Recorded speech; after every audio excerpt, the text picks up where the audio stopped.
Kemenhub bangga BKKBN melakukan internalisasi Peta Jalan Pembangunan Kependudukan atau PJPK 2025-2029 se-Kalimantan.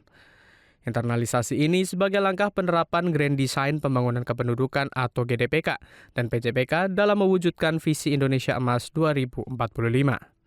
Deputi Bidang Keluarga Berencana dan Kesehatan Reproduksi Kemenhub Bangga BKKBN, Wahidin mengatakan pihaknya ingin menjawab sejumlah tantangan utama yang terjadi melalui internalisasi PJPK 2025-2029. Sejumlah tantangan itu diantaranya ketimpangan pembangunan antar wilayah dan urbanisasi tanpa perencanaan, kesenjangan pelayanan kesehatan ibu dan anak, masalah stunting, angka putus sekolah, hingga disrupsi ekonomi akibat digitalisasi dan perubahan iklim.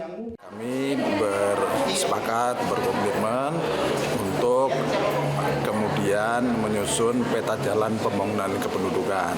Nah, peta jalan pembangunan kependudukan ini pada dasarnya merupakan pelengkap atau turunan dari RPJP nasional, kemudian ada RPJM nasional yang tentu pada akhirnya akan dituangkan di rencana pembangunan daerah dan renstra daerah. Dan intinya adalah melalui GDPK dan PJPK tadi, intinya kita membuat linkit supaya indikator-indikator yang menjadi indikator nasional juga kita pastikan bisa terkawal, kemudian diturunkan di level provinsi.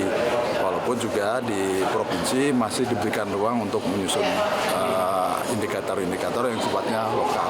Intinya supaya ya, kalau saya mengibaratkan kita ingin menuju suatu pulau, kita berada di kapal yang sama, sehingga ketika kita menuju hal yang sama, harapannya visi Pak Presiden Indonesia Emas 2045 itu bisa tercipta. Intinya begitu. Sementara itu, staf ahli bidang 3 Sekretariat Daerah Provinsi Kalimantan Timur, Arif Murdiatno, menyoroti peran kependudukan dan pembangunan keluarga yang menjadi poin penting dalam pembangunan di skala regional maupun nasional. Segala sesuatu nanti terkait dengan kependudukan dan pembangunan keluarga ini bisa mendukung akselerasi terkait dengan pembangunan daerah atau pembangunan nasional.